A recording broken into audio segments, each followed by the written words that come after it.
Paldies! Esiet sveicināti! Šis ir Konservatīvās domas konferences Demos 7. sesija, un tā ir pirmā šoruden. Mans vārds ir Jānis Klinsons, un šoreiz mūsu izkārtojums ir noteikti strikti savādāks nekā līdz tam.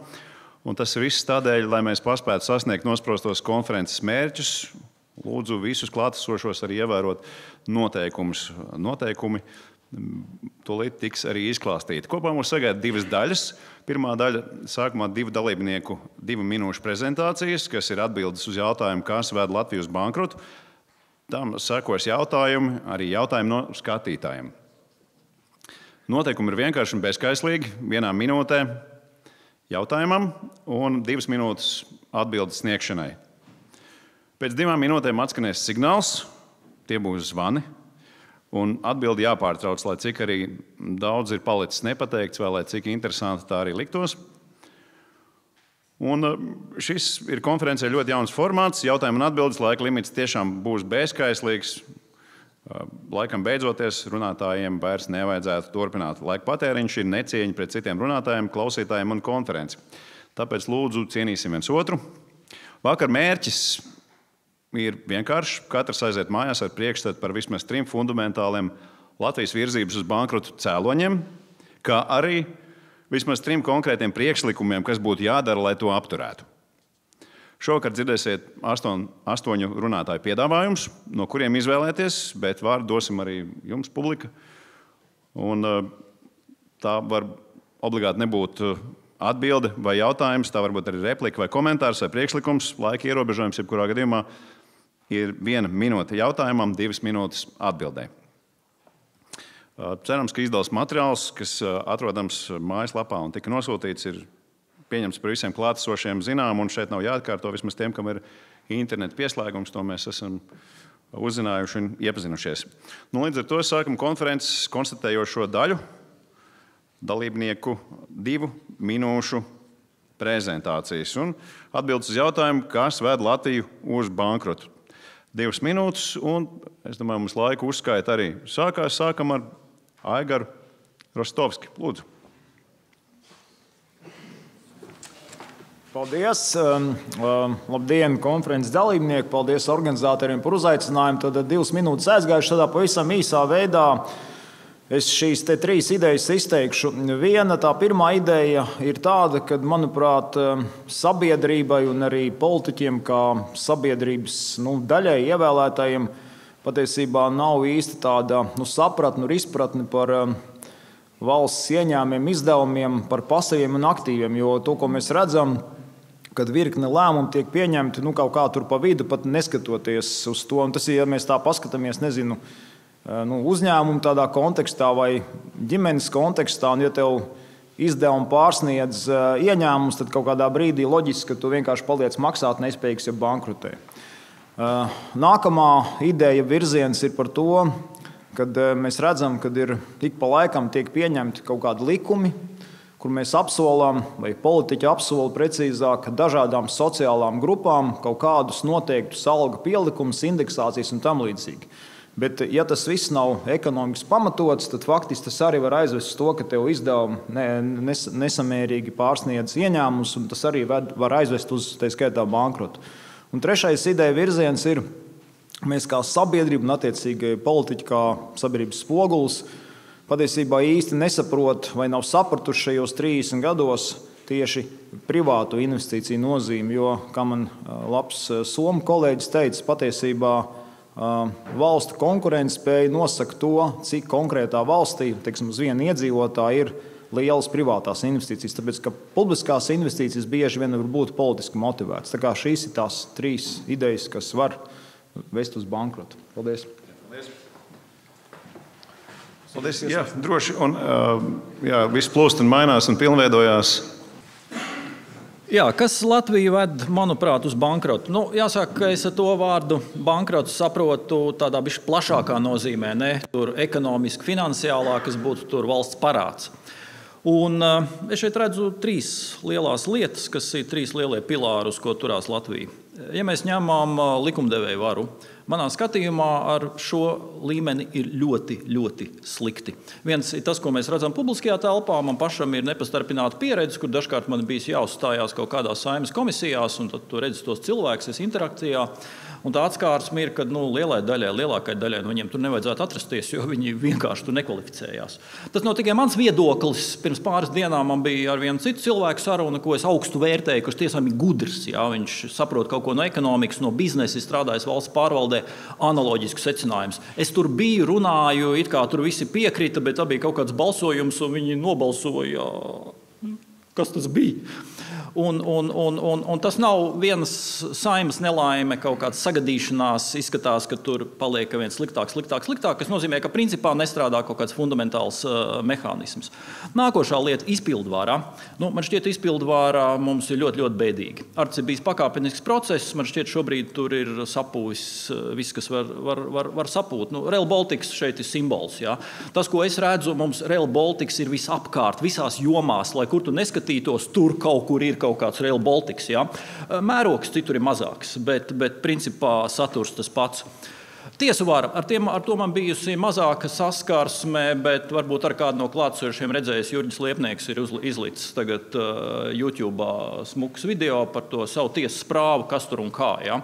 Un tas saskanā arī ar to, ko kādreiz citi kaut ko runā, ko tur Lato Laps ziņoja. Ja? Pastieties tos pašus Liepnieka video. Ja?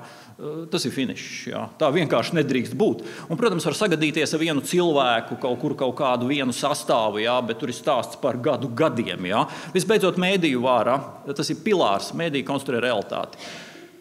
Mums ir ļoti bēdīgi ar mēdīju varu. Tā realitāte, ko Latvijas mēdīju vara ir uzkonstruējusi, mūs tur ļoti dīvainā pasaulē. Un tas, protams, ietekmē mūsu domāšanu.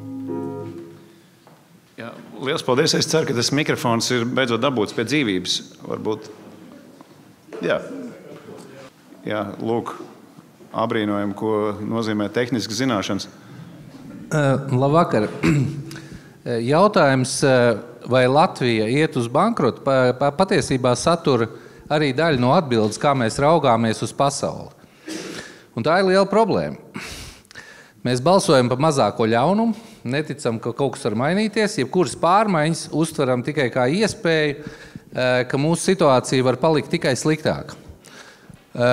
Un es domāju, ka tieši šis ticības trūkums un vēlme raudzīties uz šo situāciju, ko mēs varētu darīt, nevis kāpēc iestāsies bankrots, ir pati svarīgākā lieta, kas īstenībā nosaka, vai mēs nākotnē būsim veiksmīgi vai mēs nebūsim veiksmīgi.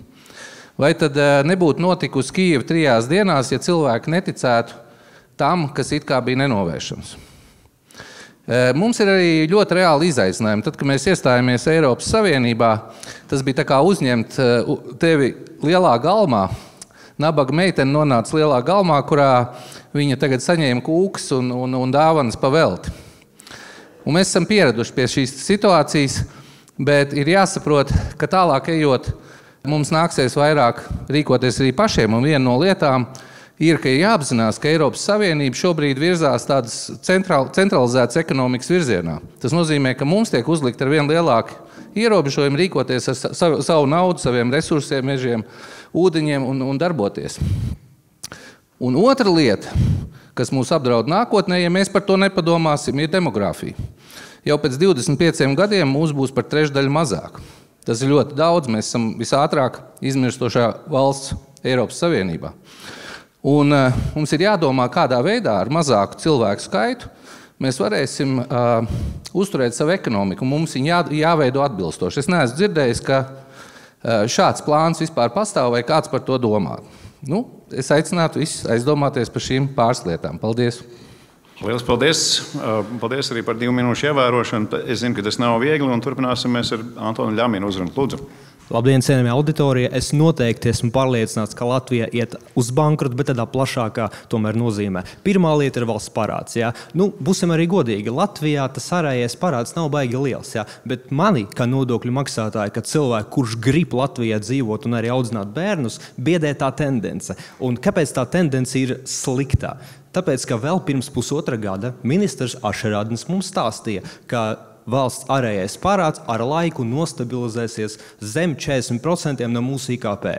Tagad iznāk informatīvie ziņojumi, par šo runā arī premjere, tas pats Ašerādns, ka ārējais parāds mums pieaugs līdz 50% no IKP, un arī valsts kase, ka mēs katru gadu aizņemsimies 3 miljardus eiro. Mums tā aizņemšanas temps ir būtiski lielāks nekā tā naudiņa, ko mēs nākamajos gados atdosim. Nākamā lieta ir budžeta ilgstoši investīciju trūkums mūsu budžetā. Igauni, piemēram, mūsu tuvākie kaimiņi, ir līderi Eiropā, kuri savā budžetā ieliek naudiņu investīcijām. Tur investīcija var būt dažādas, arī aizsardzība ir daļa no investīcijām, bet atcerēsimies arī par zinātni. Latvijas viss augstākās izglītības budžets ir mazāks nekā Tartu universitātes budžets, respektīvi mēs vispār nedomājam par nākotnes jomām. Otrā lieta noteikti ir valsts ekonomikas pārvaldība. Jā, varbūt tas slikts pašlaik esošais ģeopolitiskos apstākļus piemērs, bet mēs arī no Krievijas būtiski atpaliekam. Tur pirms 20 gadiem lielākie naftas uzņēmumi, gāzes uzņēmumi kotējas biržā. Paskatieties, kādi cilvēki, es domāju, tur 0. gados, arī 10. gados pārvaldīja šos uzņēmumus. Eiropas mēroga profesionāļi. Kas Latvijā? Latvenergo ir biržā. AirBaltics, man nav zināms, kādi tur jaunumi it kā vēl pirms gada vajadzēja kotēties biržā. Tas vienkārši nenotiek. Un trešā lieta, kur jau izskanēja, ir, protams, mūsu demogrāfija. Un es pat pieminētu urbanizācijas zemu līmeni. Ja? Tās suburbijas, kas izauga ap Rīgu, ir milzīga naudas tērēšana vējā. Paldies! Liels paldies! Vārds Ivaram Zariņam. Lūdzu! Jā, lielā mērā piekrītot visiem iepriekš teiktajiem. Es gribētu pieskarties dziļāk tam cēlonim, kāpēc mēs ejam tur, kur mēs ejam. Un priekš manis tas acīm redzami. Latvija ilgstošu laiku ir nokļuvusi tādā negatīvā atlases slazdā, kad uz varu atbildīgiem amatiem tiek virzīti nevis spējīgākie, bet, kā arī teica klasiķis, kurš ir lielākais kretīns. Un kāpēc tas ir iespējams, tas ir svarīgi saprast. Un tas iemesls, manuprāt, ir tas, ka demokrātija kā efektīva valsts pārvaldes forma var strādāt tikai tad, kad ir pilnesinīga politiskā konkurence tiek nodrošināta. Ja šīs pilnesinīgās politiskās konkurences nav, kā tas pie mums Latvijā, kad izveidojas varas monopols, tad tieši otrādi. Demokrātija nosacīta tā ir dot iespēju visatļautībai un bezatbildībai. Un līdz ar to atbildīgos amatos var nonākt šī negatīvās izlases rezultātā iegūtie cilvēki, kuri vajadzīgi tiešām tie lielākie kretīni, kuriem ne par ko nebūs jāatbild, jo varas monopola apstākļos degradējas visas pārējās varas sāk degradēties, kā arī pareizi teica līdz pat tam gan tiesu vara, gan mēdīju vara. Visi saprot, kad ir varas monopols, un viņi sāk viņu apkalpot, jo tā viņiem būs ērtāk. Un rezultātā, ja nav šīs atbildības varai tautas priekšē, viņi nevar nomainīt, tad mēs esam tur, kur mēs esam. Un tas ir tas galvenais iemesls, kāpēc mēs ejam tur, kur mums noteikti nevajadzētu iet. Un kāpēc netiek pieņemt tie lēmumi, kas ir vajadzīgi, bet mēs redzam to bezatbildību visapkārt, kā to uzskatām, kas pašlaik ir ar Rail Baltica labs piemērs. Pirms tam es to parādīju uzskatām ar Roika afēru, viss tas pats turpinās. Turpinās gadiem un nemainīsies. Jo ir iespēja neatbildēt par to visu. Demokrātija, kā efektīvs pārvaldes instruments, nestrādā, kamēr nav politiskās konkurences pilnsenīgas. Tas ir tas, ko mēs pašlaik saņemam. Jā, paldies. Ringolds Balodis, lūdzu. Lūdzu. Principā varētu daudz un dažādi runāt par šīm lietām. Man ļoti, ļoti liels tāda autoritāte ir Arnis Kaktiņš. Jā, es atzīšos, es to nebiju teicis agrāk, bet tiešām tas, ko viņš pateica, man aizķēra. Bet būtībā, ja mēs tā ļoti, ļoti vienu tādu svarīgāko problēmu noformulējam, tas ir tautas ticības iešana mazumā savai valstī, es to tā nosaukt, jo faktiski vara visu savu darbību veicina, attālina tautu no valsts mīlēšanas. Un būtībā, teiksim, tur varētu pieskaitīt vēl kā otru problēmu bezatbildības kultūru. Faktiski tas ir arī saistīts ar to, ka mums nav tāda tautas vēlēta prezidenta. Tas ir saistīts ar to, ka tauta nemāca demokrātiju, ka Rainis teica, viņai ir jāmāca demokrātija ar referendumiem un vēlēšanām. Un būtībā vara dara visu, lai tauta necenstos cīnīties un mīlēt savu valsti. Jā, ārēji tiek radīti dažādi apzināti, teiksim, tādi instrumenti kā rusofobijas veicināšana un tam līdzīgi, bet tie ir tādi pakārtot. Tas primārais ir tas, ka latvietis pamazām zaudē ticību savai valstī un, teiksim, Latvijas valsti dibinot, ja var atcerēties, ja kāds atcerās to atsliecinieku stāstu Nacionālā teātrī 18. novembrī 18. gadā, pagājušā gadsimtā, ar sajūsmu 3 reizes nodziedāja Dievs svētī Latviju. Mūsu dziesma bija vairāk skumji pārņemta un drīzāk par spīti tam, kas notiek. Man tā vismaz šķita. Un, protams, svarīga lieta arī tas, ko teica kolēģis, ir uzņēmēja darbības faktiski kā mērķa izņemšana no darba kārtības, jo būtībā viss ir palicis tādā Eiropas naudu apsaimniekošanas līmenī, projektu uzvaras līmenī, un būtībā tas mērķis, ar ko es iesāku tautā, ir zudis. Ja? Strādājot valsts pārvaldē, pirms iestāšanās Eiropas Savienībā mums bija mērķis iestāties Eiropas Savienībā, tad tas mērķis būtībā ir zudis pašreizē brīdī. Ir jāatjauno pilsoņu ticība valstī, un to var izdarīt tikai vara. Otrajā daļā ir jārunā par priekšlikumiem, man viņi arī tādi ir. Paldies. Jā, liels paldies. Liels paldies. Turpinājumā Saeimas deputāts Bīdis Šmits, lūdzu. Vakar, dāmas un kungi, es domāju, zināmā mērā papildinot Ivaru Zariņu, ka tā lielākā problēma ir, ka spējīgākie cilvēki Latvijā nepiedalās politiskā procesā. 2 iemeslu pēc viņiem tas process dēļ mūsu vēlēšanas sistēmas ir neinteresants, es pastāstīšu, kāpēc, un otrs, viņi arī tiek praktiski ierobežoti tajā piedalīties. Sākot ar to, ka es uzskatu, ka spējīgākie vadīt cilvēki es domāju, es uzskatu, tas fakts sabiedrībā ir privātajā sektorā. Saeimas deputāts, cilvēks kļūst par saeimas deputātu, nedrīkst, piemēram, savā uzņēmumā vairs ieņemt amatu. Viņš nedrīkst vadīt savu uzņēmumu, viņš būtu tikai īpašnieks. Vēl vairāk uzņēmēji ir ierobežoti pozitīvi ietekmēt politiku, arī ziedojot politikai, cenšos tos veicināt kaut kvalitāti, viņi to nedrīkst darīt. Viņi drīkst ziedot jebkādu naudas summu bērnu slimnīcai un dzīvnieku brīvībai, tikai ne politiskai partijai, lai tur varētu veidoties kāds saturs, kāda izpēta un tā tālāk.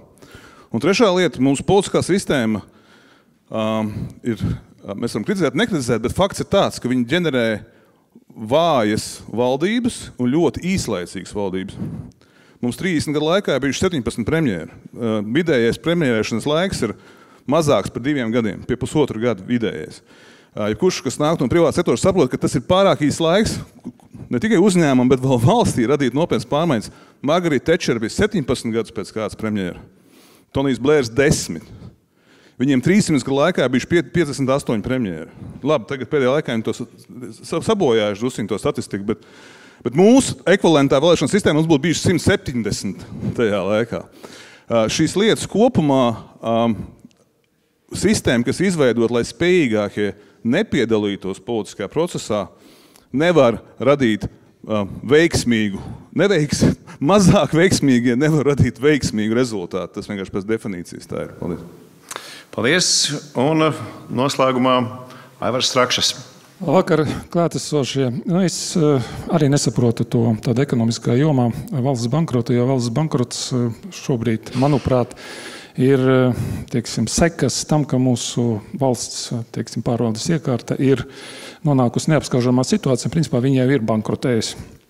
Tātad 3 pamat tās lietas, kas mūs ir novedušas līdz šim, un turpinot pa šo ceļu, mēs ārā netiksim. Pirmais – pārmērīga valsts likumdevēja un izpildvaras saplūšana. Otrais – tā ir politiskās valdības, kuras mums ir regulāri, un kāpēc mēs no politiskām valdībām sagaidām profesionāli pieņemtus kaut kādus lēmumus. Un trešais ir pilnīgs disbalanss valsts pārvaldē starp pienākumiem, pilnvarojumiem, atbildību, kontroli un motivāciju. Tā kā, ja mēs skatāmies uz no tāda, skatu punkta, ja attiem bišķiņ tālāk, patiesībā sakot, valsts pārvalde šobrīd nonāk uz situāciju, ka viņi vienkārši nevar normāli vairāk funkcionēt. Ja? Mūsu parlamentārā republika, viņa jau paredz savā ziņā to, ka šī izpildvarē ir ļoti tuva ar likumdevēju varu, bet mūsu gadījumā viņa ir aizgājusi vairāk jau ar tādām oligarhijas iezīmēm, ja? Jo patiesībā, būsim godīgi, kam te pieder vara Latvijā. Ja? Tātad ne jau saimai, ne valdībai, ne tautai, viņa pieder konsultatīvai padomē. Ja? Tas ir tāds orgāns, kas ir izveidots. Viņš nav antikonstitucionāls, viņš vienkārši ir izveidots. Konstitūcija viņa neparedz veidot jau visu, ko var, bet tur tiek pieņemti lēmumi, kāds būs budžets, kas būs Air Baltica vadītājs, kas būs Latvijas bankas vadītājs, un kas ir tie cilvēki, it kā pat protokoli viņiem ir jāraksta, kurš ir redzējis tos protokolus, ko viņi ir rakstījuši, un tā tālāk. Tātad tā ir problēma. Ja mēs skatāmies uz valsts pārvaldes, teiksim, to politisko pusi, jā, paldies, te kaut kā citreiz. Paldies, lai mikrofons paliek pie jums, jo tā kārtība, lai tāda arī ir, ka jūs atbildiet no vietas, pieceļoties kājās, un atbildi ir 2 minūtes. Jautājums ir 1 minūte. Tieši tāpat lūdzu arī no publikas jautājumi ir iespējami. Krišteņa kungs, jūs vēlaties jautāt uzreiz? Jā, varbūt mēs varam sarunāt mikrofonu uzreiz Krišteņa kungam. Lūdzu. Paldies, ļoti vienkārši jautājums.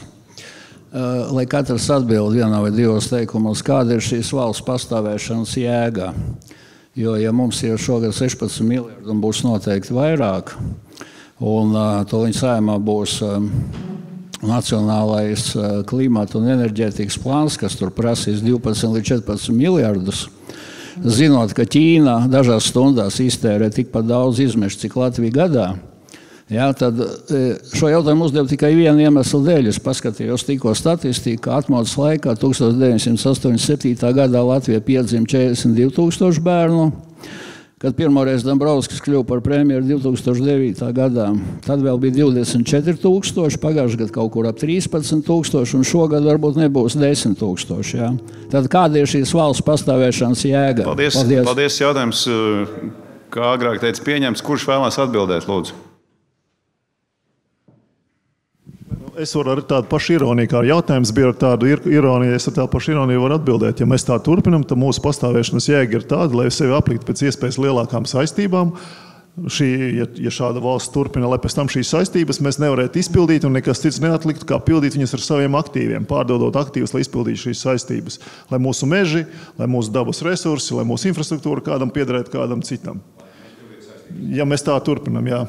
Paldies. Varbūt vēl kāds vēlās? Es nezinu, kāda jēga. Man šķiet, kaut kādos papīros kaut kas tur pa latviešu tautu bija rakstīts, bet ja mēs skatāmies, kas un kā dabā notiek, tad man šķiet, viņai nav jēgas vairs.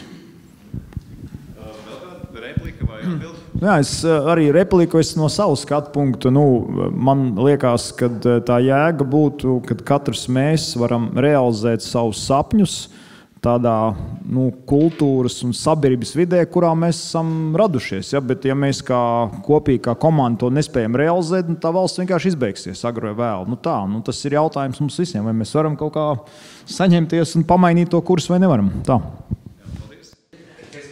Es piedāvātu beigt čīkstēt un atzīt vienu lietu, ka mūsu valsts ir mūsu cilvēki.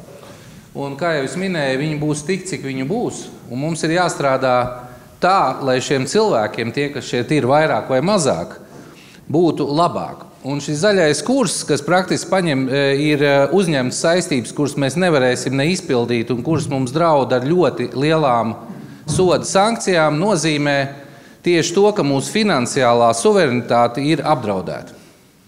Paldies. Es domāju, mēs varam ķerties pie jautājumiem. Un pirmais jautājums, ko vēlos uzdot un konkrēti adresēt arī Arnim Kaktiņam, ir, cik ilgi vēl Latvija spēs pastāvēt radikāli nemainoties? Publiskā sektora uzblīšana, pakāpeniska totālas kontrolas pār individiem ieviešana, pensiju bankrots, demogrāfijas tendences, izglītības degradācija, suverenitātes zaudēšana. Vai nav pienācis laiks radikālām sistēmiskām pārmaiņām? Es nezinu, cik ilgi Latvija spēja pastāvēt tāda, kāda viņa šobrīd esot pašreizajā trajektorijā. Bet man ir viena līdzība, es nezinu, man izdosies iekļauties 2 minūtēs. Respektīvi, tas bija pirms 2,5 gadiem. Man patīk dažkārt braukt, pastaigāt pa mežu. Tas bija man šķiet ļoti agrs pavasars, bija aizbraucis uz Milskalni. Es biju Milskalnē, jā, tur ir tādi interesanti tādi pauguri, jā, tur tā, un es tur viens pats tur klīstu. Un te vienā brīdī es piefiksēju, kad mežā pilnīgs klusums. Parasti ir kaut kāds vējš, ja tur šalts galotnes, ir pilnīgs absolūts klusums. Un tajā brīdī es jūtu, ka tāds mazs lietus, tāda maza migliņa kaut kur tāda sāk kaut kur tecēt no debesīm. Un pēkšņi man 20 metrus bija uz to pusi milzīgs brīkšķis, es tur gandrīz nomiru no šausmām. nogāžās koks. Viņš nokrita 3 metri apmēram no manīm. Tas bija tāds bērzu stumbeni. Zinu, ka viņš sen ir nomiris, jā, viņi tur dažkārt ļoti ilgi stāv. Bet viņš bija ļoti sen nomiris. Jo tas, kā viņš nokrita, bija tā, ka viņš vienkārši putekļos sabīrza. Un tā būtiskā lieta, uzreiz domāju, kas, kur, kā, kaut kādi zvēri. Bet nebija ne vējš, ne putns, ne kukainis. Un es domāju, kas viņu varēja nogāzt? Vai tiešām tur kaut kādas manas soļu mikrosvārstības ejot pa sūnām? Vai tas lietus, kas nemaz nebija lietus? Bet tā atbilde tāda, ka, ja nav ārējās ietekmes, jā, tad mirušas un sapūšas lietas var stāvēt ļoti ilgi. Tikai viņas turpina trunēt. Un tad, protams, tas spēka plecs ir vajadzīgs vien mazāks. Jā. Un šajā gadījumā iespējams tā tiešām bija kaut kāda viena lietus lāse, kas vienkārši ņēma un nogāza to apmēram 20 metru esošo stumbeni. Acīm redzot, viņš tur bija bijis kaut kādā aizvējā dēļ tiem, zini, kā Milskalnē, tur kaut kā tie vēji, tur nebija viņam pūtuši. Ja tur būtu pūtuši vēji, viņš sen būtu nogāzies. Jā. Lūk, tā kā jā, mēs varam stāvēt ļoti ilgi, bet mums ir ārējie faktori. Un mēs redzam, mums jau ir kari, un es nedomāju, ka mēs ilgi būsim aizvējā. Lielas paldies, un ka otrais atbildētājs lūgums ir Guntaram Vītolam atbildēt šo pašu. Es varbūt pieturēšos pie cipariem vai konkrētiem termiņiem. Ja mēs šobrīd, piemēram, ļoti ātri aizņemamies, iztērējam naudu un uzbūvējam Rail Balticu, 5 gados, tad nākamais ir tas, ka mums uzliek, ja tā varētu teikt, iemaukts un faktiski mūsu finanšu pārvaldība nonāk citu valstu ierēģņu rokās.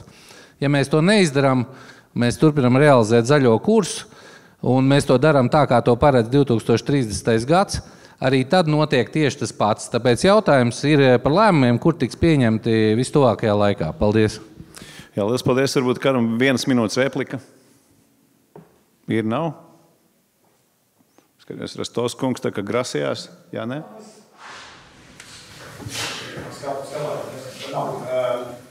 Respektīvi, es tādām privātām investīcijām, mēs tikko bijām Amerikā, Kalifornija ir 5. lielākā ekonomika pasaulē. Un pat, ja mums kaut kāda tie slogi tiek salikt, ja mēs varam to ekonomiku izveidot savādāk, es tad ielīšu tajā nākamā tēmā, kā darīt, tas jau ir atbildes savā ziņā. Kalifornija realizējas to ideju vietu, kur pulcējas talanti, Silīcas ielai, lielās kompānijas, tad tās naudas ir. Jautājums vienkārši, ko mēs darām. Līdz tu jau var sākt rīkoties. Nav jau tā problēma, tur nolaisties atsties pret zemi. Jautājums ir, vai sāc kādā brīdī kaut kā darīt pareizi vai nesāc. Tas ir tas jautājums. Vienkārši, ja kaut kādā brīdī kādams teica sagāžās, un tad vienkārši tad vairs nav. Bet, kamēr nav sagāzies, vienmēr ir tā iespēja sākt darīt. Jautājums tikai, ko kolēģi teiks, vai ir tā pozitīva atlase. Tas ir tas jautājums. Jā. Jo tad, tas varbūt ir Jā, pie tā mēs noteikti atgriezīsimies un paturpināsim. Ir tāds attīstības plānošanas sistēmas likums, kura mērķis ir nosakot attīstības plānošanas sistēmu, sekmēt valsts ilgtspējīgu un stabilu attīstību, kā arī iedzīvotāju dzīves kvalitātes uzlabošanos. Neatsaucoties uz šodienas pasākumu izdevuma materiālā jau minēto konkrēto nebūšanu novēršanu, kāda jūsuprāt ir ilgtspējīga attīstība? Kāda ir jūsu ideālās Latvijas vīzija? Un šeit, kā pirmais atbildētājs, Aigars Rastovskis jau ir sācis. Paskatīsimies, kā ar to mikrofonu mums tagad. Es to pašu domu turpināšu faktiski šo no citas puses. Respektīvi, kad Latvija svinēja 100 gadu jubileju, bija arī pasākums Amerikā, tur bija Baltijas valsts prezidenti, mums tur American Chamber of Commerce bija tāds pasākums ap 1000 uzņēmējiem, amerikāņiem, un tad Baltijas valsts prezidenti uzstājās, tādā īsā arī pāris minūšu uzrunās. Kalulaidi stāstīja par Estoniju, lietuvieši tur arī stāstīja par enerģētiku, un Raimonds Vējons arī uzstājās, bet es to vēstījumu nesadzirdēju. Un es viņam pēc tam kādā pasākumā teicu, vai kaut kādu saprotamu vīziju. Jā, Un viņš teica, ierēģi nevar izdomāt. Un tad es sapratu, ka mums ir tas mājasdarbs jāizdara, un tad mēs LTRK piesēdām, un tad radās tā vīzija Latvija vieta, kur pulcējas talanti. Un es to vīziju turpinu attīstīt. Tagad mēs esam izveidojuši domnīcu Lāzers, ap citu piekdienu nākamā konferenci, jo kāpēc mans uzskats ir ļoti vienkārši. Pasaulē attīstās tās vietas, kuras spēj sapulcināt talantus. Šobrīd pasaulē ir milzīga cīņa par gudriem, talantīgiem cilvēkiem. Un Kalifornija ir tāds piemērs. Jā? 5. lielākā ekonomika. Silīcija ielē vēl ir tādi piemēri. Tur, nezinu, tāpat īrija vēl kaut kas. Tad Latvija vieta, kur pulcēs talanti. Un vēl viena lieta jā, par šo ilgtspēju. Te jau kolēģi pieskārās. Es to definēju tā. Šobrīd mums ir uzbūvēta, jeb atražota ekonomikas modelis PSRS 2.0. Mums ir pārāk liels publiskais sektors, un šī politika tika realizēta. Visi mēģina darīt publiskais sektors. Un faktiski tas privātajam var ciet tās iespējas. Jā? Un tas ir tas iemesls, kāpēc tā valsts vienkārši grimst. Ja? Mums vajag daudz, tāpēc atgriežos pie tēmas. Privātās investīcijas ir rādītājs valsts konkurentspēja. Latvija vieta, kur pulsējās talanti un privātās investīcijas. Lielas paldies. Un turpinājumā šis pats jautājums Ivars Zariņš. Lūdzu, ideālā Latvijas vīzija. Jā, es pilnībā piekrītu Aigaram. Principā jau tajā laikā, kad es biju politikā, es laikam biju pirmais, kas vispār pacēla šo stāstu, kad bija visi apmāti ar mūsu Latvijas veiksmes stāstu. Es mēģinu iestāstīt, ka veiksmes stāsts ir nevis skaisti fiskālie cipari, bet gudri izglītot uzņēmīgi cilvēki šeit Latvijā. Un pirmais tad tiešām ir jābūt tādai vīzijai. Lai šī attīstība būtu ilgspējīga, ir ļoti svarīgi skatīties uz to, kā valstī attīstīties plašākā kontekstā, notikušo plašākā kontekstā.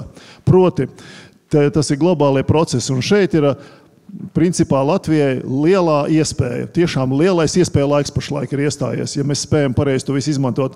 Un tas var būt lielā iespēja gan strauji mums degradēt un pazust no pasaules kartes, gan arī tiešām kļūt par ļoti veiksmīgu valsti. Proti, šīs 3 lielās iespējas. Pirmais, pasaulē pašlaik mainās tehnoloģiskie pamati, uz kuriem balstās vispār ekonomika. Kaut kas tāds notiek reizi vairākos gadsimtos. Iepriekšējo reizi pēdējais tāds nopietnais lielais solis, tā bija, kad sākās valstu industrializācija. Tie, kuri attīstīja savu rūpniecību, tās kļuva attīstītās valstis, tās dominēja, tās smēla pasaules krējumu.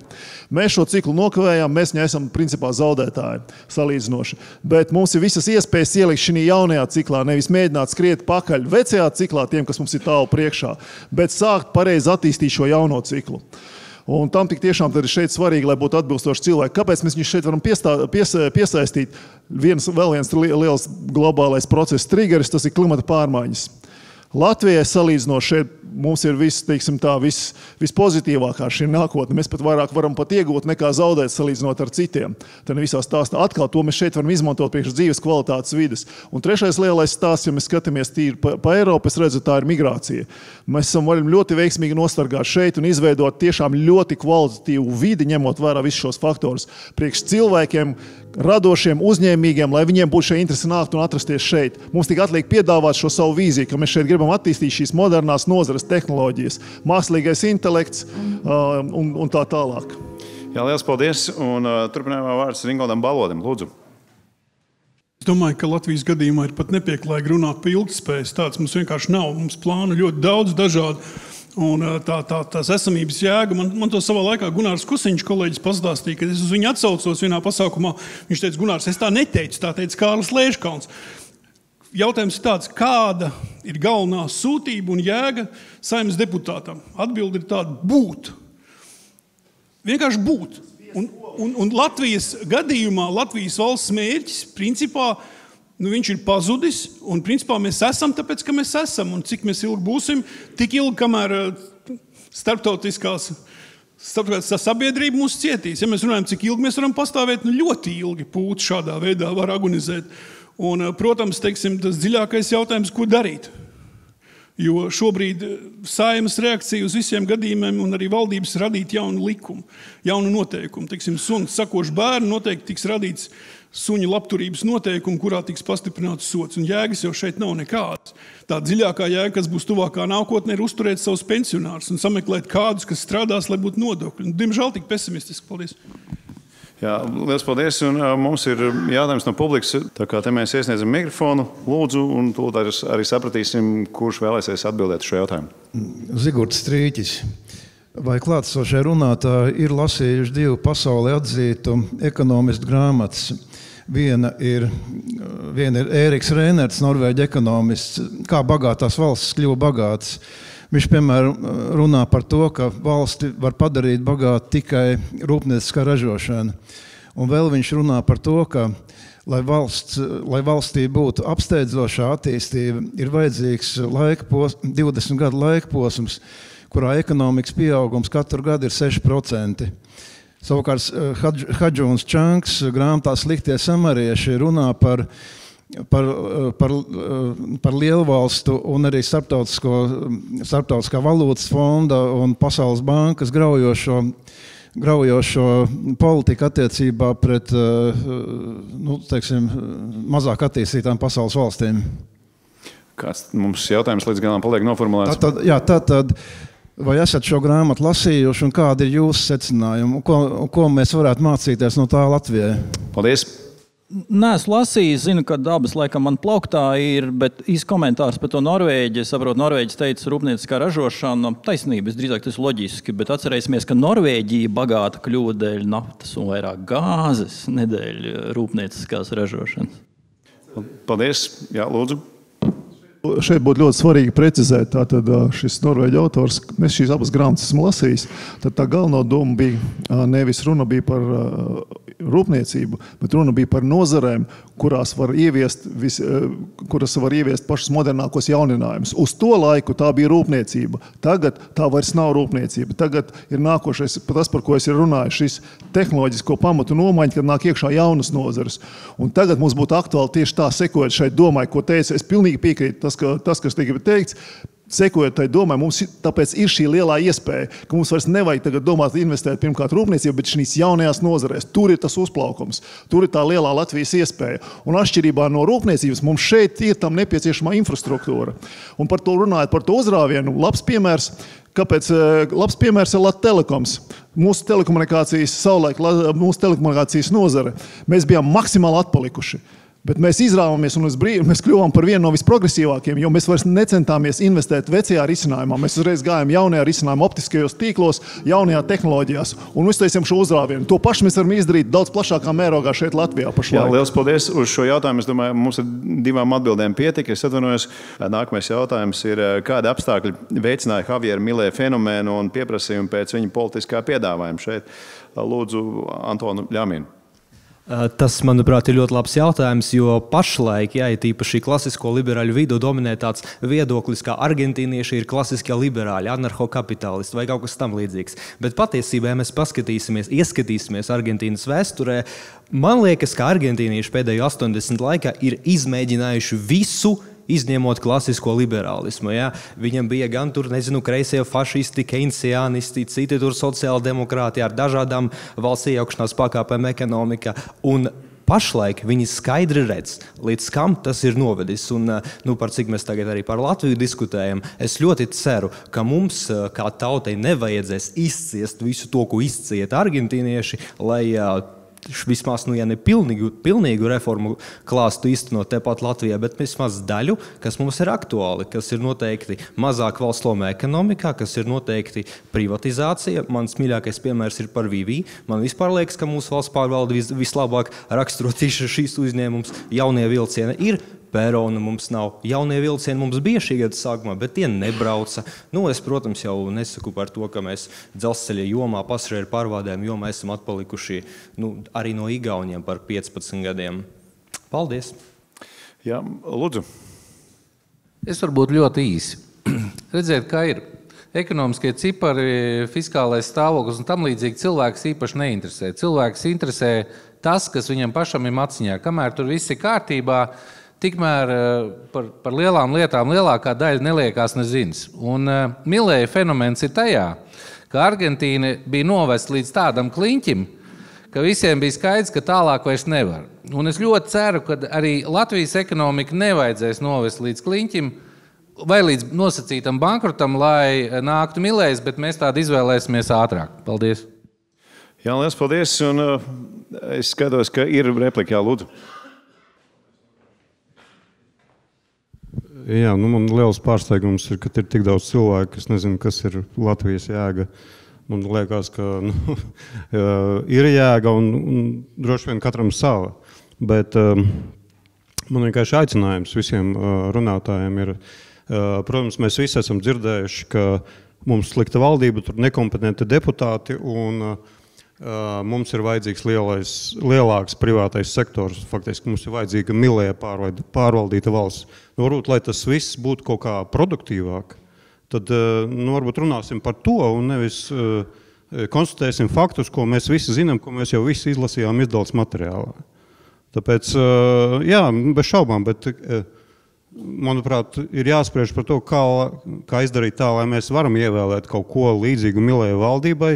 Nedrīkst aizmirst vienu, lai tas privātais sektors pieaugtu, ja mēs negribam samazināt publisko, kur būs jāatlaiž, es nezinu, 1000 vai ne 10 000, tad no kurienes privātais sektors ņems tos outsourcing kompānijas, kas izpildīs tās valsts institūcijas.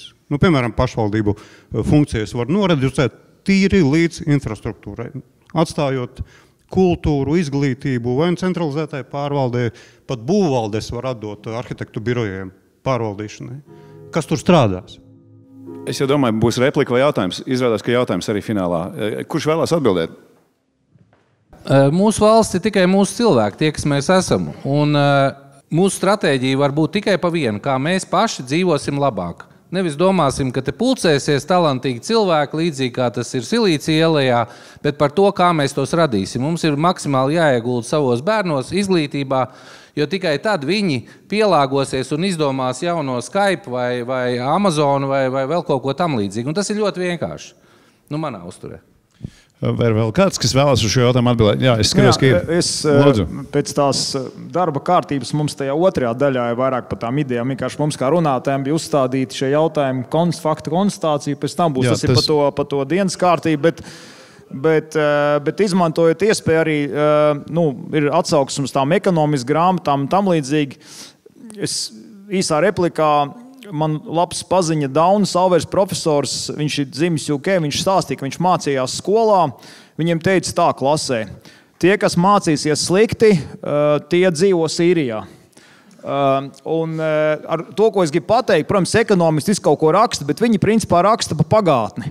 Un to, ko mēs redzam pasaules vēsturē, parādās tie brīnumi, kuri noķer to kaut kādu jauno plūsmu. Un mums, kamēr mēs neesam satrunējuši, kā tas bērs, ir tā iespēja, uzliekt uz pareizā viļņa un nokļūt tur topā. Vienkārši mums kaut kādā brīdī jānoķer, un tas jāsāk darīt. Tā ir tā formula. Paldies.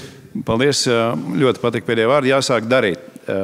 Un šajā ziņā es vēl vēlos uzdot, vai ir kādam no publikas jautājumu tieši par šajā konstatējošā daļā, par to, kas ved Latviju uz bankrotu. Šajā daļā mēs konstatējam un mēģinām saprast vispār, kur mēs atrodamies.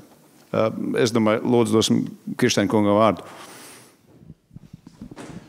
Pavisam vienkārši atbild arī uz to Faibušēviča kunga jautājumu. Latvija ir 4. komunistiskā valsts, ja pirmā ir Grieķija, kur komunisti līdz 90. gadam bija. Vai tagad ir sociālisti vai zaļie, kas ir komunisti valdībā regulāri. Ja? Grieķija, Itālija, Francija. Mēs esam 4. Mums valdības izdevumi 48%. Lietuviešiem viņi ir kaut kur 34 laikam, Norvēģija tur 29. Ja mums nebūs komunistiska ekonomika, kur valdība sadalīs šo naudu, tad mums paliks pāri katru gadu 4-5 miljardi, kurus mēs varēsim tērēt skolotājiem, ģimenēm, mazajiem pagastiem un tā tālāk. Paldies! Lielas paldies! Tā drīzāk likās kā atbilde, nevis kā jautājums. Jā, lūdzu. Labvakar, Jānis Suipe. Dzirdēju daudzas skaistas frāzes par to, ka mums ir vajadzīgs mākslīgais intelekts Silīcija ielai. Tas ir pilnīgi tāda sajūta, ka caur puķiem pasaka, ka mums ir jāievada kāds 500 000 indiešu programmētāju vai ķīniešu programmētāju un iestāsies panacēja. Bet to, ko es nedzirdēju, bija tas, ka mums ir vajadzīga sava banka. Kā minimums sava kredītbanka, varbūt arī atjaunot latu kaut kādā paralēlā kapacitātē. Jo tā problēma ir tāda, ka Latvijas valsts nerada naudu, un banka ir tā, kas rada šo te naudu. Un mēs mūžīgi būsim vasaļu valsts, tā kā mums pateica, ka ir jāpārdod Citadele, kas pelnīja 100 miljonus eiro gadā. Pateica, ka viņi ir jāpārdod, tāpēc, ka šiem te mūsu varturiem Briselē nepatika šis te. Un tāpēc mums ir vajadzīga sava banka, kredītbanka, kura emitē elektronisko naudu, kura palielina šo te naudas apgrozījumu ekonomikā, jo mēs nekad nevarēsim atdot visus tos centos miljārdus, ja mēs paši nevarēsim emitēt šo te naudu. Mēs nekad nevarēsim sponsorēt savus uzņēmējus ar savām idejām, mēs vienmēr būsim lūdzēji, mēs vienmēr kā prostitūts iesim un lūksimies nākat, ņemat mūsu, pludiniet savu naudu, ārvalstu investori diktēs savus noteikumus, uzstāsies vienā līmenī ar Eviku Siliņu un stāstīs visiem, kas ir jādara. Galvenais ir nauda. Kredītbanka. Liels paldies, es sapratu, ka šī bija replika, un cik es saprotu, ka Didis vēlās pēdējo repliku teikt šajā segmentā, un tad mēs ejam tālāk pie nākamā jautājuma. Jā, es varētu piekrist, ka vajag banku un arī nacionālu valūtu, nav nekas slikts, bet ja mēs turpināsim atkārtojoties, ko es teicu, selekcija būs vājāko, tad nedod Dievs mums būs savu banku un savu valūtu. Bet tas jau būs otrajā daļā. Bet tā nopietnāk, es nepiekrītu iepriekš dzirdētam par to, ka mums tagad vajag ļoti jaunas tehnoloģijas un tagad viss nāks un rūpniecība. Tur atstājam, rūpniecība notika būtiski.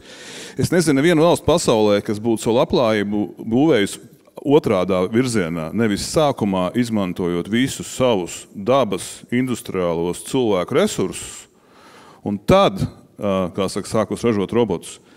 Mums ir koksnes resursus, cilvēku dzīvesvaru tāda, ka mums visiem bija jābūt bagātiem. Mums ir jūra un iekšēja ūdeņa tādu resursu, ko mums visiem jau vajadzēja būt bagātiem. Mums ir Rīga reģiona pilsēta, ko mums vajadzēja būt bagātiem gan ārvalstu studentu skaitā, gan visur citur. Tie visi ir dotie lielumi, kur vienkārši ievēlot nevis pamuļķus, bet spējīgākos no sabiedrības. Šos resursus vienkārši apgūstot, mēs jau esam bagāti. Mums ir visi priekšnoteikumi būt bagātiem ar tiem resursiem, kas mums jau ir tagad. Un pēc tam nāks roboti viennozīmīgi. Tad būs arī gudri cilvēki, kas varēs robotus ražot. Pēc tam nāks roboti. Labi, ļoti īsi, Ivar. Jā, es īsti repliku šo visu, jā. Par to attīstības banku. Es atceros, ka pirmais nacionālās attīstības plāns, tas bija pirms 10 gadiem tapu, tad es nācu tieši ar šo ideju par šo banku. Un šeit nav nekāda pretruna par to, ka mums ir vajadzīga banka, bet mums ir vajadzīgs, ja mums ir šī banka, tad mums vajadzīgs arī ko finansēt. Un tāpēc mēs runājam par šīm nozarēm, kas varētu būt ar augstu pievienoto vērtību. Un šeit, es tev arī piekrītu, ka mums jāizmanto pirmkārt savi resursi, bet tas nenozīmē, ka mums nav jādomā par tām globālajām iespējām, kas ir pavērušās. Un tad, ja mēs runājam par šiem pašiem mūsu resursiem, par šo zināšanu ekonomiku, kaut tādiem pašiem mežiem, kas mums ir, mēs viņus tagad dēļos sazāģējam. Kur ir mūsu ķīmiskā rūpniecība, lai mēs viņiem veidot tālāk nākošos daudz vērtīgākus produktus, lai mēs tiešām izmantotu šīs visas pievienotās vērtības ķēdes tālāk. Par to ir runa. Un šeit ir tagad tā iespēja, ka šī jaunais tehnoloģiskais lēciens, kur mēs varam nebūt pastarīši, kur mēs kopā esam tie pirmie, kas nāk iekšā un var nosmalt šo krējumu. Un priekš tā, protams, ir vajadzīga arī sava banka. Tas, protams, paldies. Lielas paldies, un mēs ejam pie nākamā jautājuma konstatējošajā daļā. Jautājums diezgan loģisks, kurš jau šeit izskanēja. Faktiski mums Latvijā ir regulāra pieredze ar demokrātiskā procesa adekvāti darboties acīm redzam nespējīgiem politiķiem. Kāpēc šādas viduvējības tomēr arvien biežāk nonāk pašos augstākajos amatos? Un šeit es vēlētos Didzim jautāt, jo šķiet, ka Didis varētu zināt. Tas nebija tā domāts. Paldies. Tas bija gaumīgi. Nē, īstenībā es jau atkārtojos otro reizi, bet es tiešām uzskatu, ka liegumi spējīgākiem cilvēkiem piedalīties politikā un politiskā procesa, vēl vēlēšanas sistēma, politisko procesu, kā gribam rezultāts, atstumj spējīgākos tajā politikā iet. Bet es saprotu par to, kā to mainīt, mēs runājam otrā daļā. Ja? Es domāju, ka šis ir, patiesībā tā man ir galvenā tēze šovakar nākot, un to izgrozot, un tos jau ielicot otrajā daļā, tikai tie spējīgie to arī spējas grozīt, bet par to arī, jo tie, kas ir pie varas, to noteikti, centīsies tā nedarīt. Šis ir vairāk par to, kāpēc mēs tur esam. Tāpēc, ka savulaik tieksme tiem, kas ieguvuši, tāpēc, ka gudrie atdeva varu muļķiem, un muļķi nostiprināja savu varu pret gudriem. Viņi pat domājot sargāt savas partijas, patiesībā izveidoja sistēmu partijas, ja mums ir nomainījušās pagājušo Saeimu, un šo 4 partijas ir ārā. 76 deputāti ienākuši vietā. Bet rezultāts ir tieši tās pats, ja ne sliktāks. kas nozīmē, ka nevis tās partijas, kas gribēja sevi sargāt, pasargāja savas partijas caur sistēmu, bet viņi pasargāja muļķus pie varas pret spējīgiem cilvēkiem. Un tas varbūt pat nebija tieši tā apzināti, bet tā sanāca 20 gadu laikā lipinot šo sistēmu tieši tādu, kāda viņš šobrīd ir. Lielas paldies, un tas pats šo pašu es vēlētos uzjautāt Ivaram. Jā, mēs ar Dīdu šeit ejam unisonā. Tik tiešām tas ir tas, ko es mēģināju skaidrot jau sākotnēji. Galvenais mūsu problēma iemesls ir šī negatīva atlase, kas ir negatīvās atlases slasts, kurā mēs iekļuvām mūsu valsts pārvalde. Un izveidojās viņš tieši šī, kad varēja izveidoties varas monopols, ka demokrātijā, ja nav pilnvērtīgas politiskās konkurences, tad pie varas var atrasties jebkurš nīkulis un nelga. Un ja viņš ir varas piramīdā, tad ļoti vienkārši tālāk, kā viss veidoties. Lai var atrasties varas piramīdā pašā augšā, tev jāpanāk, lai zem tevis būtu tie, kuri nevarēs apspēlēt. Un, ja mēs augšā esam dabūjuši nīkuļus vai nelgas, tad attiecīgi visa piramīdas leja tāda pati tālāk tiek veidota. Viņi par to rūpēsies, jo savādāk viņi nevarēs nosargāt šo varu. Un par cik nav politiskās konkurences, nav šīs varas nomaiņas, tad viņi tur arī var atrasties, lai ko viņi darītu, lai kādas muļķības, lai kādas bezatbildības sastrādātu. Un tā ir tā problēma. Kamēr mēs nedabūsim to, ka var tiešām sākas pilnvērtīga konkurence, lai viņus var aizsūtīt mājās vai mēslēnai politiskajai, ja viņi nedara to, kas viņiem ir jādara, tikmēr tas viss turpināsies. Tas ir noslēgtais cikls. Tas ir šīs negatīvās atlases slasts, kurā mēs pašlaik atrodamies. Lielas paldies, un ejam tālāk. Cik lielā mērā ideja par sabiedrību, kas rīkojas valsts personā, valsts ar vien lielāku iejaukšanās, ir viens no fundamentālākajiem pašas valsts bankrota cēloņiem? Šo es gribētu dot vārdu Arnim Kaktiņam. Es domāju, jā. Tā ir liela problēma. Tas ir tāda laba prizma, kā uz visu skatīties. Tas, ko mēs vērojam te pēdējo 10 gažu laikā, ka nepārprotam Latvijas valsts tikai plešās un pūšās un pārņem visas jomas, un viņi pa ekonomiku rūpēsies pareizi, visādi tur fondi un tā dalīs. Un vai vispār šeit ir palikusi kāda joma, pa kuru valsts nerūpētos, jo kā tad tā joma attīstīsies, ja valsts nerūpēsies. Un patiesībā mēs lieliem soļiem ejam tas, no kurienes nākam. Atceramies Padomju Savienību. Kā bija? Tur bija, kas notiek, ja valsts visu regulē. Jā? Beigās bija finišs. Jā? Pašiem taču it kā ir pieredze. Jā? Bet nē, mēs man šķiet ar pātrinājumu ejam pa to taku. Skaidrs, Eiropa to visu sekmē, jo tur notiek līdzīgi. Vai mēs varam uz pasaules kartes atrast kaut kādas valstis, kur valsts ir maksimāli izplatusies, tā kā tas Latvijā notiek, un tur ir uzplaukums. Mums ir Kuba, jā? Es saprotu, tur ļoti bēdīgi. Ir Ziemeļkoreja, tur ļoti, ļoti bēdīgi. Jā? Bet mēs kaut kā tā tādi lemīgi zombiji vienkārši ņemam un konsekventējam tajā virzienā. Paldies. Guntars Vītols, lūdzu. Jā, ja mēs paskatāmies, ko ir izpētījuši ekonomisti redzamākie, kas ir saņēmuši arī Nobela prēmiju šajā jautājumā, viņi saka, nevajag uz valsts skatīties kā uz kaut kādu idealizētu veidojumu, kur tūlīt viss izglābs un tam līdzīgi, jo valsts veidojās, valsts aparāts, amatpersonas ir ļoti konkrēti cilvēki, kuri pirmkārt rūpējās par savām privātajām interesēm tieši tāpatās, kā jebkurš cits cilvēks privātajā sektorā. Un līdz ar to, tā kā viņiem nav ne atbildības, ne arī viņi tērē savu naudu, tad valsts vienmēr un visur būs slikts saimnieks, jo lielāka būs valsts ietekme uz jebkuru sfēru, izņemot tajās sfērās, kur valsts nevar. Valsts vispār ir vajadzīga tikai tāpēc, lai pārdalītu līdzekļus tiem, kam paveicies mazāk, tiem, kam nav tik daudz, tās ir pensijas, tie ir kaut kādi nabadzīgi un tam līdzīgi. Bet valstī nav jājaucās iekšā ekonomikā, jo vairāk viņi tur būs, jo sliktāk būs. Un tas ir pilnīgi 100% garantēts rezultāts. Man vēl tāds mazs retorisks jautājums piezīme. Vai kāds var pateikt, un varbūt, ka tiešām ir, ka Latvijā ir kaut kāda joma, ko valsts būtu tā forši sakārtojuši, ka mēs varētu teikt, jā, bet te tiešām viss ir ļoti labi, mēs ar to lepojamies, un tas tiešām šeit ir līmenī. Vai kāds var kaut ko tādu pateikt? Es vienu varu pateikt, tas ir CSDD savulaik bija. Jā, man arī ir atbilde šajā ziņā. Es gribētu teikt ierēdniecība, bet ejam tālāk pie nākamā jautājuma. Eiropas Savienībā dominē kreisie spēki. Eiropas Savienība kā varas centralizācija ir ar kreisu pieeju politikai. Ko jūs atbildētu tiem, kas saka, ka ar to nav iespējams cīnīties? Tādi nosacījumi, kuriem esam piekrituši iestājoties Eiropas Savienībā, un viss šeit es gribētu uzjautāt šo jautājumu Antonam Ļaminam. Es teikšu tā, ļoti interesanti noformulēts jautājums. Var tādu pretjautājumu, kas ir kreisie spēki, vai Makrons ir kreis, piemēram, vai esošā Somijas un Zviedrijas valdības ir kreisas? Domāju, ka zināmā mērā varētu atbildēt ar 2 burtu salikumu jā. Tātad Somijas un Zviedrijas valdības ir kreisas. Man ir tomēr cits skatījums uz šo. Es varētu piekrist, ka ilgstoši, gan Somija, gan Zviedrija šīs valsts pārvaldīja kreisie politiskie spēki, un tur bija zināmas problēmas ar investīcijām tajā pašā aizsardzībā. Tas ir absolūts mīts, ka Somija tur tiešām daudz, 3, 4, 5% no IKP pēdējo 2 gadu laikā veltīja savai aizsardzībai. Pašlaik tas noteikti tā nav. Man liekas, ka 22. gads un 23. gads ir tāds pagrieziena punkts, vismaz pēdējo gadu laikā Eiropas politikā labējie spēki atgriežas pie varas. Skaidrs, ka tam ir zināmi izaicinājumi un zināmi procesi to visu ietekmē, bet es skatos vairāk uz to, ka demokrātija ir elastīga. Demokrātija ļauj, ja vēlēšanas, protams, tiek skaitītas godīgi, nedaudz tos politiķus, kuri nolaiduši situāciju, teiksim tā, līdz kliņķim sodīt.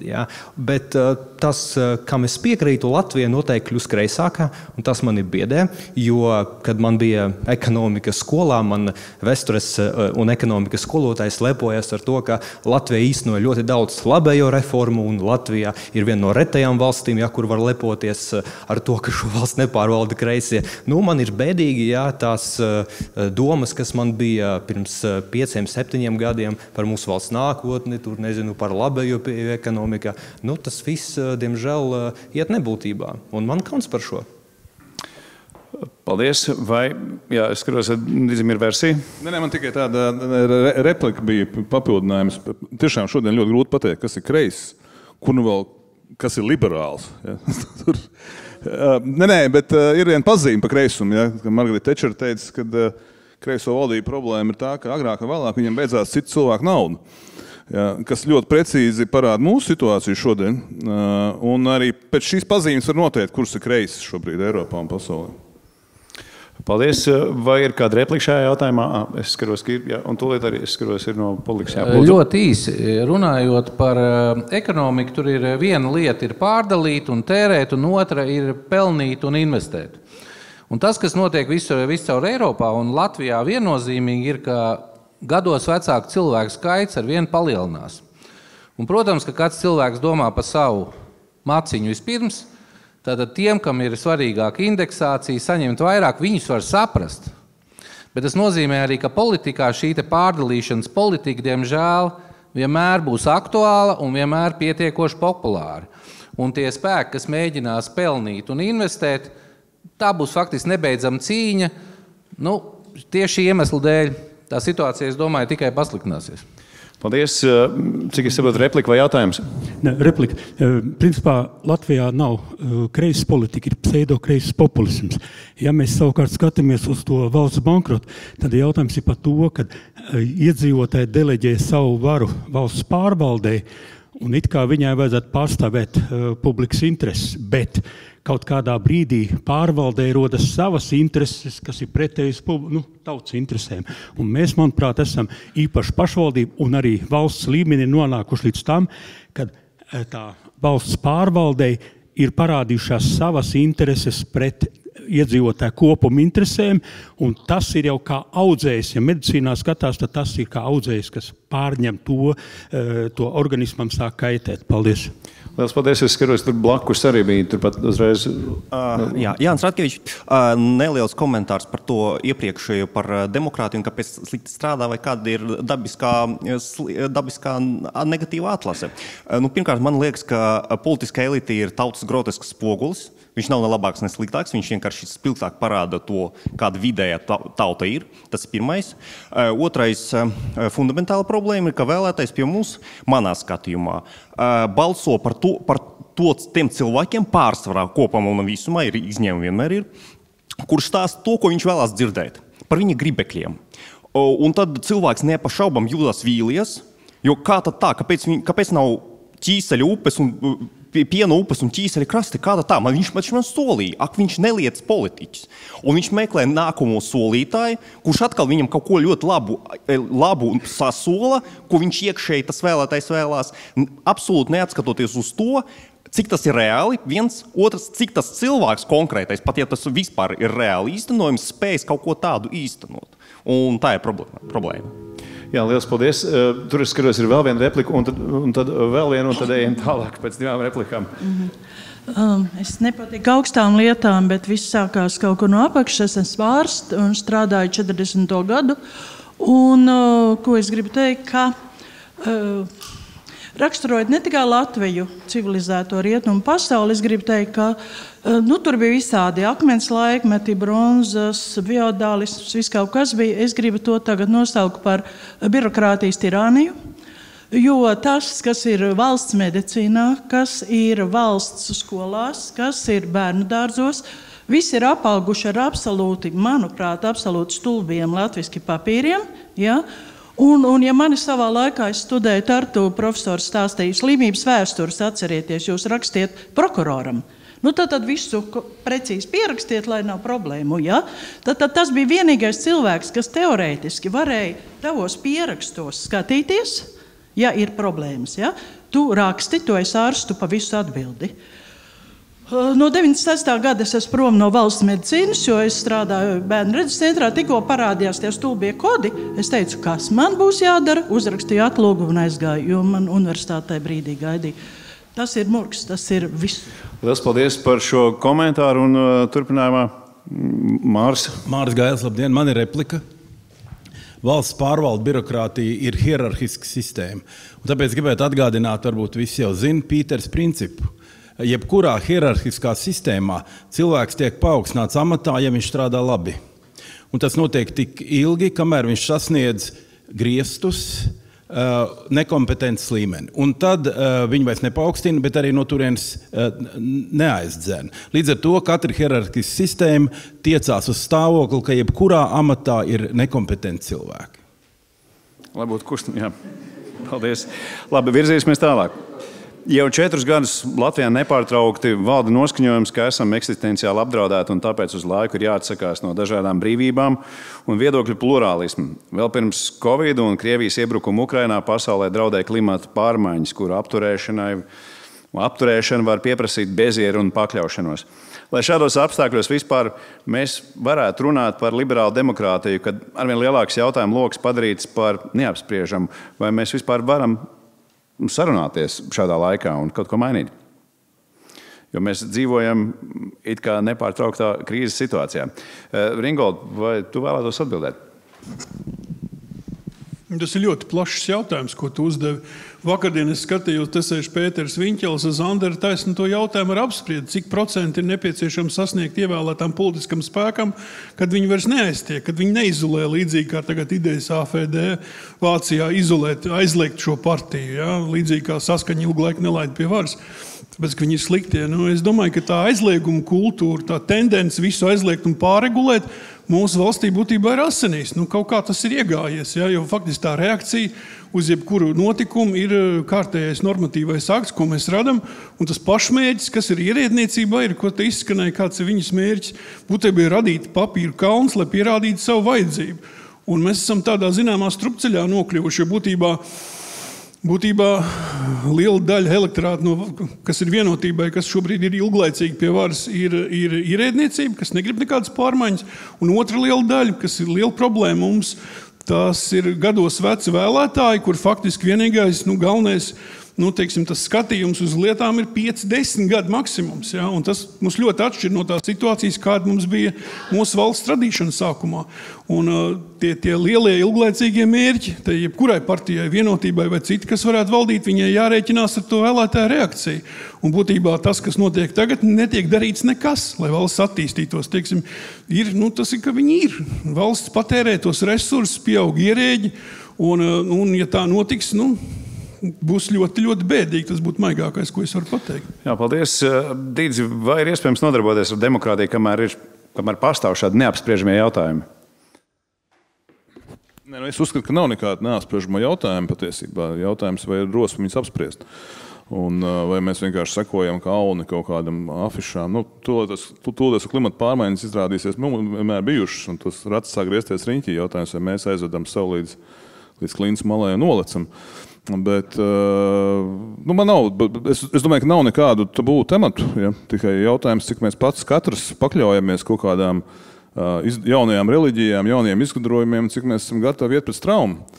Ja, cik mēs esam gatavi būt vēstures nepareizajā pusē un runāt to, ko mēs tiešām saprotam un redzam, nevis to, kā ir pieklājīgi uzvesties. Ja? Tā, manuprāt, ir viena ļoti liela sarunas sadaļa. Ja? Paldies. Vai tiešām visi arī piekrīt, ka mums nav valstī tādu tabū tematu? Varbūt kāda īsa replika kādam?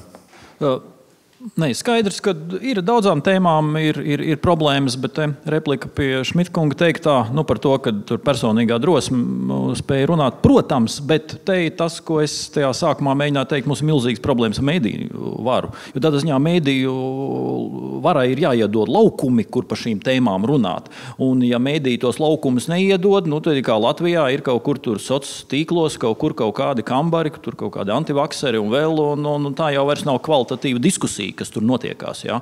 Tas ir trash, un tā ir tā mūsu mediju problēma, ja? Ka patiesībā medijiem būtu jādod platforma gan tiem, gan šiem, gan vēl, un tur jānotiek normālai veselīgai diskusijai. Vēl kontrareplika varbūt. Es pilnīgi piekrītu tam, ko tu teici, bet mums tepat telpā ir labs piemērs, kurš caur sociāliem tīkliem ar vienkāršu drosmu un smadzenēm spēja nokļūt līdz lielam mēdījam, kurš nevar sākt ignorēt to. Te principā tas, ko saka Arnis, lieta tāda, ka mums faktiski visa valsts pārvalde lielā mērā ir kļuvusi par tādiem burbuļiem, jeb grupām, kas cīnās par savu izdzīvošanu. Labākais piemērs bija Nepalgas, ja? Viņi tur kaunu atmeta, ar akmens ģīmiem tomēr cīnījās par savām algām, un labākais piemērs ir tiesnešu algu jautājums. Satversmes tiesa, viens no garākajiem spriedumiem ir par robežlīgumu savā laikā, un arī par tiesnešu algām. Viņi spēja aizstāvēt savas algas, un tas ir tāds labs piemērs, ka pārējie burbuļi arī cīnās, un principā tas, kas izskanēja, ko ļoti labi izteica kolēģis, kad valsts pārvaldē parādās savu interesi. No tādas teorijas viedokļa valstī nav savu personīgu interešu un iestādēm nav, bet būtībā viņas parādās, un tās grupas cīnās par savu izdzīvošanu, un tās tautas intereses nebūtu nepaliek tās primārās viņam savu interesi ir svarīgi. Replika. Jā, man minūtes laikā mēģināšu 3 lietas. To, ko es jūtu, Covid bija sākums, tas, piemēram, tēma vakcīnas, ja? To, ko mēs redzam, ka kāds pat no mediķa puses ir gatavs alternatīvu viedokli, viņam vienkārši uzklūpa visu publiku. Ja? Tas, manuprāt, nav ok. Mums ir jābūt normālai diskusijai. Var pastāvēt arī cits viedoklis. Otrs ir, kāpēc ir svarīgs vēl privātais sektors un privātā sektora izmērs. Ar katru soli, kad palielināsies publiskais sektors ekonomikā, palielināsies arī faktiski, samazināsies brīvība. Jo lielāks privātais sektors, jo lielāka domas brīvība un tam līdzīgi. Un vēl replika par to, ko kolēģi runāja par politiku. Man ir arī šobrīd 53 gadi. Protams, arī es apsvēru domu doties politikā, bet vienkārši tā lieta ir tāda, to, ko es saprotu. Faktiski, lai es to darītu, man ir savs 10 vai pārdesmit miljonu kompānijas jāpārdod. To es saprotu, ja es, kā saka, paliku šajā sistēmā vienkārši, un tas ir tas stāsts. Domāju, ka mēs otrajā daļā parunāsim par tiem, kā saka, ko darīt, ja, un arī šī politikas tēmā. Viena pavisam īsa replika. Nē, Aigar, tev nav jāpārdod tavu uzņēmumi, to jātēlo, ka tu viņus vairāk nevada. Viņi drīkst to piederēt. Labi, ar instrukcijām mazliet vēlāk, lūdzu, jā. Ar īsa replika valsts izplešanās un problēmas ar mediju varu un laukumu. Patiesībā tā problēma ir tāda, ka valsts ļoti lielā mērā ir pārņēmusi arī visu mediju lauku. Respektīvi, viens mums ir sabiedriskie mediji, stiprināsim sabiedriskos medijus un tā, vai sabiedriskais medijs var iedot, tā teikt, platformu gan vakseriem, gan antivakseriem. Mēs redzam, ka nē, bet tas, kas ir ļoti svarīgi, kad ir alternatīvi kanāli, ir stipri privāti mediji, ka tur var aizstāvēt labējās idejas, kreisās. Mums kopumā ir problēmas. Iedzīvotāji maz, auditorijas mazas, tur visu ļoti, ļoti slikti. Ja? Un tad, ko dara valsts? Valsts jau daļēji finansē, sponsorē arī privātos. Tur ir mediju fonds un tāda atbalsta programma šāda. Ja? Un dienas beigās, kurš tad tur kodīs rokā barotājā? Ja? Tā kā valsts ir arī apēdusi mums mediju jomu. Paldies, un plūstoši dosimies tālāk, lai mēs paspējam aptvert pēc iespējas vairāk jautājumus. kāpēc mēs esam tur, kur mēs esam. Ēnu ekonomikas un korupcijas apkarošana institucionāli tiek pakāpeniski vienādot ar tiesībām iejaukties privāto ģimeņu un maza mēroga transakciju vai skaidras naudas plūsmās. Kāds ir šādas iejaukšanās iespējas uz pilsonisko sabiedrību un ekonomiku? Es gribētu šeit uzdot jautājumu Antonam Ļāminam. Pirmkārt, jāsaka, ka cīņa ar ēnu ekonomiku nav nekas slikts. Jā. Es, piemēram, uz sava piemēra nevaru pateikt, ka valsts iejaucas manās lietās, kas ir labi. Jā. Varbūt ir kāds cits, kam tiešām šī problēma ir aktuāla. Es noteikti uzskatu, ka esošā komunikācija no vide ģenerāldirektors puses ir laba. Man arī pašam, kad es izlasīju Delfos, ka tur vids kaut kādus pētījumus taisīs, kam tur naudas plūsma nesakrīt ar reālo patēriņu. Es tā sabijos nedaudz, jā, kā arī pie manis atnāks. Jā. Kāds instruktors, bet viņi teica arī raidījumā, arī pati komunicēja sociālajos tīklos, ka ja tur tā starpība starp patēriņu un maksājuma kartes apgrozījumu ir 250 €, tas neko neietekmēs. Ja? Tur nenāks pie jums nekādi inspektori. Savukārt ir stāsts par 1000. Man liekas, šis drīzāk atbalstāms. Es vismaz tā uzskatu. Ja? Man liekas, tie, kuri pārstāv uzņēmējus, ja jautājumi bija arī stāsts par uzņēmējiem, var nokomentēt labāk. Paldies. Es zinu, ka šī tēma varētu būt Guntaram ļoti tuvu, un viņš ļoti gribētu atbildēt. Es tā kā nerāvos, bet es atbildēšu. Ēna ekonomika nav atsevišķa ekonomika. Reālā ekonomika ir tad, kad mēs saskaitām abus kopā. Un, ja ēna ekonomika lielāka, tas tikai nozīmē, ka mazāk naudas nonāk valsts rīcībā un pārdalē. Līdz ar to ēna ekonomikas pētnieki jau saka, ja tu vari to cilvēku vai uzņēmumu dabūt ārā no ēna ekonomikas tā, lai viņš nāk un darbojās oficiālajā ekonomikā, tad to ir vērts darīt.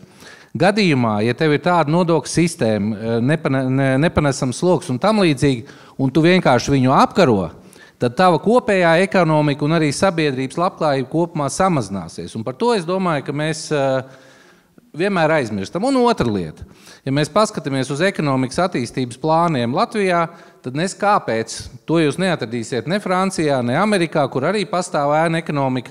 Mums visi tie plāni sākās ar prioritāti, kas saucās kaut kā apkarošana, un tā ir parasta ēna ekonomika. Es domāju, ka mēs bišķīt pa daudz esam aizraujušies ar apkarošanu, nevis attīstīšanu. Jā, un te ir ļoti svarīgi, kā mēs apkarojam ēnu ekonomiku. Skaidrs, ka viņi ir, par to jāvēršās. Tātad ir vajadzīgi jauni ierobežojumi, ir vajadzīgi jauni kontrolas mehānismi.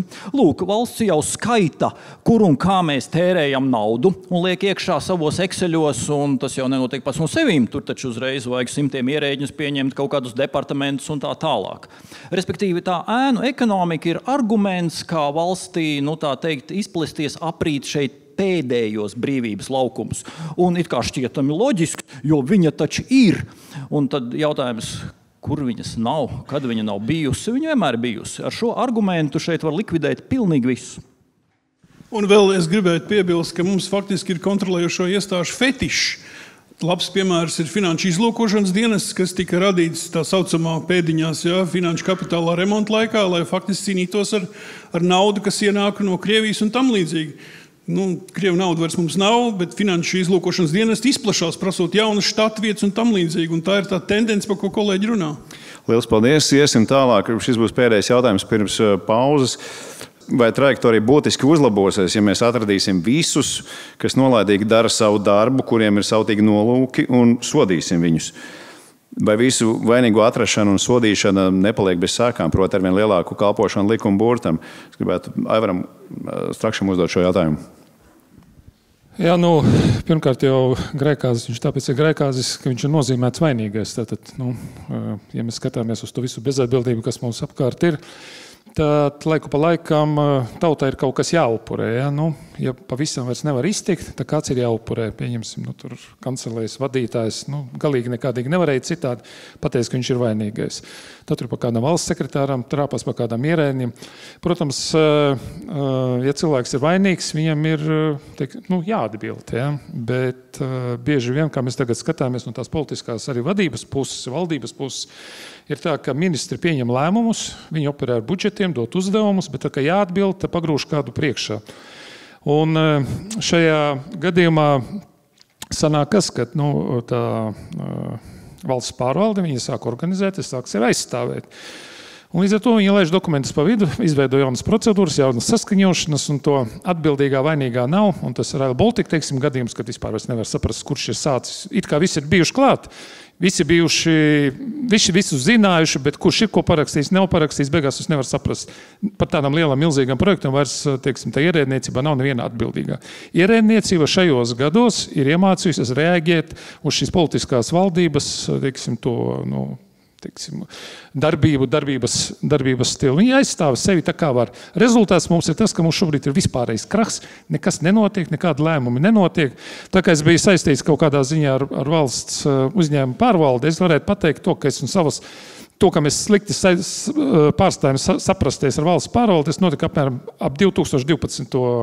Gadu. Ja, tajā brīdī varēja just, ka valsts pārvaldē ir vienas intereses, un mums jau parādās citas. Ja, tātad tas bija kaut kur apmēram tas laiks, kad sākās tas vēzis, teiksim, bija pirmā vai otrajā stadijā, ja, kā medicīnas cilvēki. Ja. Paldies. Un vēl lūdzu, Ivar, varbūt tu vari atbildēt uz šo jautājumu. Ja mēs runājam par atbildību, tad es redzu, ka atbildēt noteikti vajag. Pretējā gadījumā mēs nepanāksim to, kad tiek darīts tas, kas ir nepieciešams. Ja var bezatbildīgi turpināt rīkoties. Cita lieta, ka, protams, grēkāži neko nedos.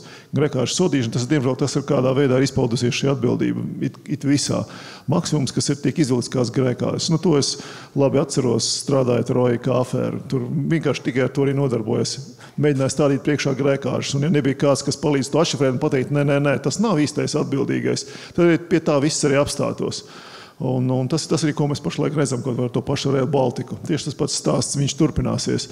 Un es domāju, ka šeit risinājums ir tāds, ka jābūt šai atbildības līmenim jau no pašas augšas, kad ir cilvēki, kas nāk ar uzstādījumiem, kuri pasaka, ka pirmkārt mums kādai jāveidojas šai sistēmai, lai viņa nevarētu darboties iekšējā birokrātijas procesā, kad to atbildība tiek noslēpta. Ja nav šāda uzstādījuma no augšas, tad šī sistēma viņa bezgalīgi, tieši tā kā tas tika minēts, viņa vienkārši sev veidīs jaunus un jaunus aizstāvības līmeņus un vienkārši turpināsies tas, ko mēs runājam, ka katrā līmenī būs pilnīga, teiksim tā, ja ne visatļautība, tad katrā ziņā atbildība būs grūti pierādīt. Lai to izdarītu, jāsaka no augšas. No augšas šiem uzstādījumiem kārtot. Ja nav atkal, un te mēs atkal nonākam pie negatīvās atlases slazda. Ja tur augšā atrodas bezatbildīgi vāji cilvēki, viņi tā nav ieinteresēti, viņi to neprasīs uz leju. Un mēs paliekam, mēs ejam pa apli. Paldies. Jā, lūdzu. Ļoti īsi. Es domāju, ka nav jēga meklēt vai veidot politisko atbildību tur, kur viņas nekad nebūs. Tieši tāpatās, kā ir ļoti dīvaini runāt par kaut kādu algu vienādošanu privātajā un ierēdniecības sektorā. Jo jāatcerās, ka privātajā sektorā tā alga ir jānopelna. Un ja tu slikti strādās, tad tu viņu zaudēsi. Ierēdnim šāda riska nav. Tātad, un no viņam tātad nav jāmaksā tikpat daudz. Un ierēdniecība vispār un visur vienmēr aizsargās tikai savus intereses. Tā ir tāda paradigma, jeb pamatprincips. Līdz ar to vienīgais risinājums ir paņemt tam mērkaķim to granātu ārā no rokām. Respektīvi, jo mazāk saimnieciskos projekts realizēs ierēdnis, jo labāk būs.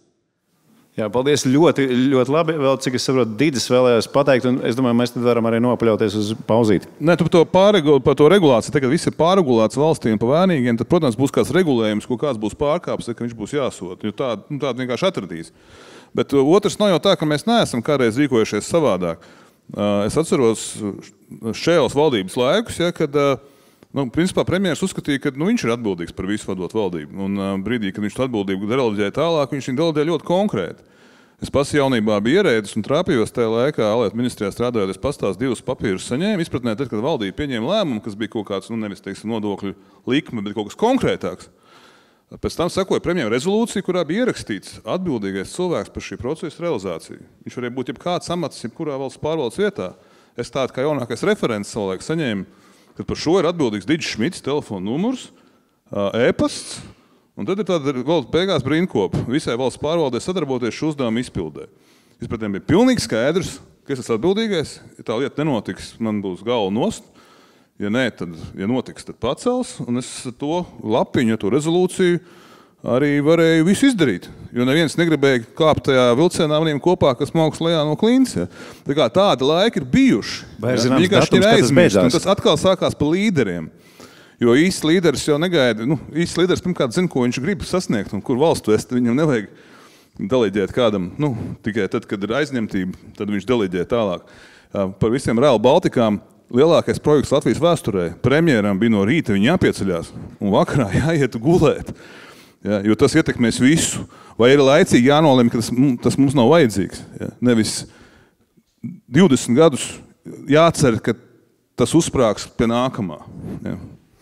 Paldies. Jā, ļoti daudzas idejas izskanēja un konstatējam, kāpēc mēs esam tur, kur mēs esam. Daudz skaidrojumu un daudz viedokļi. Es uz šīs pozitīvās nots gribu arī teikt, ka mēs turpinājumā runāsim nākamajā daļā par to, ko darīt. Kādi ir reāli iespējamie vektori, kur mēs varam virzīties un ko darīt. Bet tagad pārtraukums līdz 19:45 minūtēm. Paldies un turpinām.